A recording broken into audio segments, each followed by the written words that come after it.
What say ye? What say ye, oh fine swine? Pretty good pigs you are.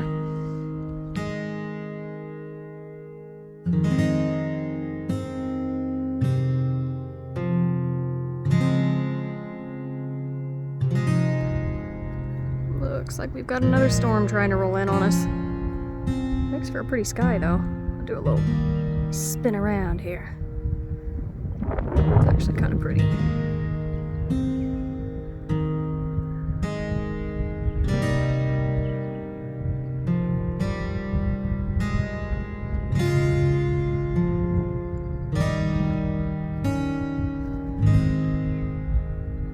Hey, welcome back to the homestead.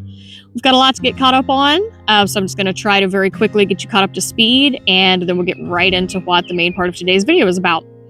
So, let me begin with saying it's been very rainy and wet and stormy here. It seems like there's been more days with thunderstorms than without, and that's made it a little bit difficult to get into the garden.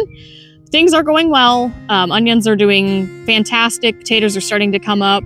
But the main problem is we've not been able to get our big tractor and tiller into the garden because it has been too wet. So we're hoping next week we can get in there and we can get our beans and things like that started, cucumbers, squash, those sorts of things. Which leads me into my next topic, which is major failure and homestead flops that we have had in the last several weeks. So I started, about a month ago, I started several trays of seeds, as well as I did some milk jug planters and some, I think they were yogurt containers as well. And I can report back that those have all died. I am the expert at killing seeds. I have hit or miss years. Some years I do really well, and then other years it's a total loss. Another big disappointment that we've had recently is livestock related. The two little rabbits that we had born to our female mini Rex, Nutmeg, unfortunately fell out of the nest and got too cold, and therefore they did pass away. We've also lost several of our chicks. They were inside in the brooder, so it wasn't like they got too cold or anything like that or got exposed to anything to get sick. They just died. That's part of the way that things go sometimes on the homestead. And we also lost two of the ducklings. One of those was kind of a special one that my kids really liked, and things just happened. So unfortunately, where you have livestock, you also have dead stock.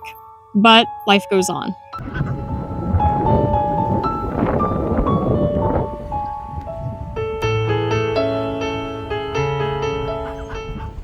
One of the big wins that we have had around here lately is regarding a new addition we have added to the homestead, and that is sheep.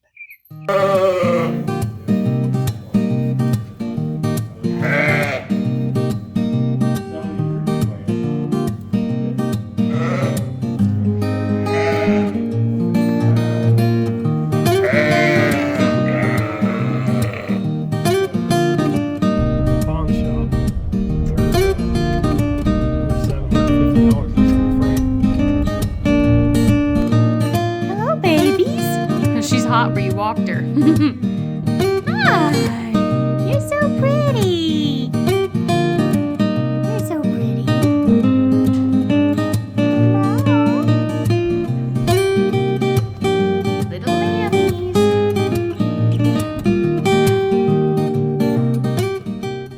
Now, while this is not our first time to have sheep, actually our daughter started having them last year for 4-H for the first time.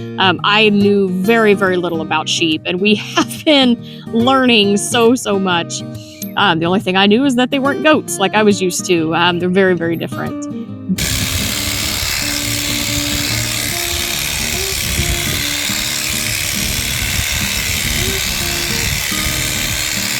But she is doing so well with them, and the game plan for these is a little bit different than last year. We found an excellent breeder about an hour away from our home, and in discussions with him, we talked about possibly getting a couple of ewe lambs to start our own permanent flock here on the homestead. And so that is what we did. We purchased 2 ewe lambs, and we also purchased one wether, which will be her 4-H market project for the fair this year. He will be sold after the end of fair, but the 2 little ewe lambs will come back home with us. And after they turn a year old, so that'll be next fall, 2026, we will take them back to the breeder that we got them from, and they will be bred. And we will start our own little flock of show lambs here on the homestead. As the name of our channel does suggest, we do a little bit more around here than gardening and livestock. As you can see, the beehives right behind me are actually where it all began for us. And this, if you know anything about beekeeping or bees in general, this is about the busiest time of year, besides pulling off of honey, for a beekeeper. So if you do not split the colonies, they will make splits for you, also known as swarming. And we're a little late getting in the bees. As I've said, the weather's just not been very good here. Lots of wind, lots of rain, and those things are not conducive for working in bees at all.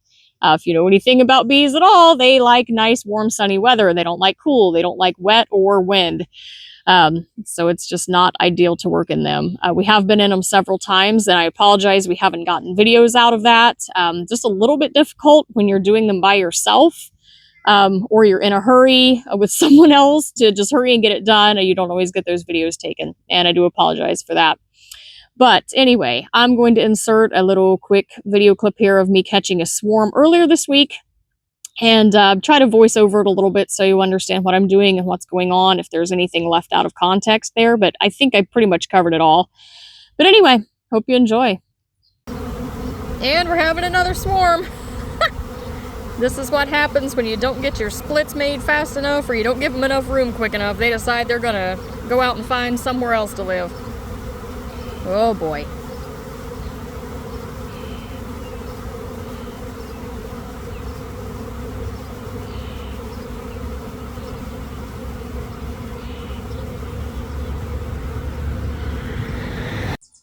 Okay, as I'm sure you can see right there, we have had yet another swarm, and it's way up in a tree. I'd say we're probably dealing with about 18 feet up in the tree.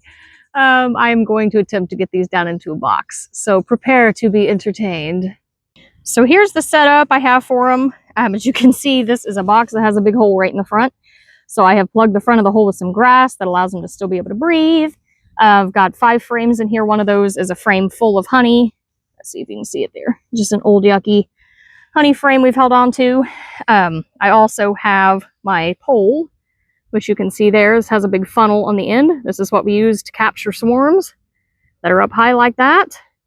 And then I also have a double screen board I'm going to put on top so they can breathe before I put the outer cover on. So hopefully this goes according to plan. This is not my not my forte anymore these days. He does most of this, but he's not here right now, so I'm doing what I can. All right, here goes nothing. Oh, I've not done one of these tall ones in a really long time. All right, ready? Gotta get it lined up just right. All right. The idea is to get the funnel underneath as close as you can. And then you shake them down into the funnel like so. They're in there pretty well. I just gotta not tip the funnel on myself. And then just put them right down in that box right there. Yeah. Let them settle a minute. There's still a lot up there. I'm gonna bounce them again.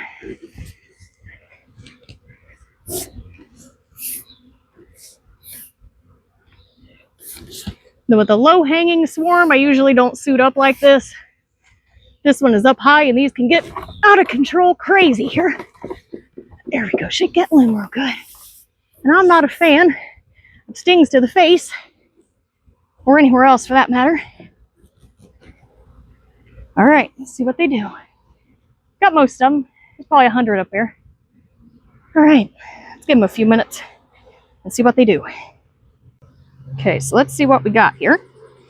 They're fanning. That's good news.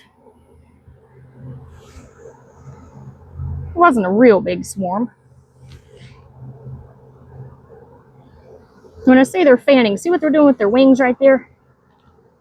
That's fanning. I can't smell the smell, but they can. They're trying to tell everybody, this is home now. Come up in here. Since this is such a small swarm, I'm going to go ahead and put some frames in here and fill this box the rest of the way out. Sometimes we catch a swarm, I try to leave them a little bit extra room, because sometimes they don't want to go down on those frames real well. These are going down just fine. Oops, I'm going over on my grass here. That's not going to work too good. Or I filled that hole up with grass. It's not wanting to let the frame down. So I'm just very carefully here to not kill bees, just very, very gently letting this down. The thing with bees, you have to move slow. One quick movement and they are alerted and they are all over you. You notice I'm not wearing gloves. I prefer not to. There are some instances where I do have to wear gloves for pulling honey and we're trying to be fast. Then I will wear gloves because I don't want my hands getting gross for one thing. But I also am not a fan of getting stung. So, not that the gloves really protect you from a whole lot anyway. That's just the way it is. I'm just applying some gentle pressure on here to allow these frames to just settle in. And I've got one more I need to put in. Okay. We've got some empty frames in here, which are nice. They're not drawn out. Swarms are really good for drawing out empty frames because they are ready to make a bunch of wax and start a new home. So they are good for filling out your frames. Oh, that one kind of fell in there too quick, but it's all right.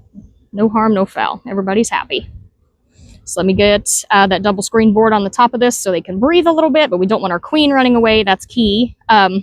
Something else you can do that we have done in the past is stick a queen excluder on top of this colony. And basically what that is... Oh, I just saw the queen. Oh, I just saw her. She just went down in that crack. All right, so we know we've got her. I'm going to hurry and put the lid on before she decides to come back out. All right, we've got everybody all closed up. As you can see, there are a few bees still flying around. Now, they will get the scent of their hive because there is airflow coming in and out. The bees may try to cling to the front of the inner cover. You see a few flying up and underneath there.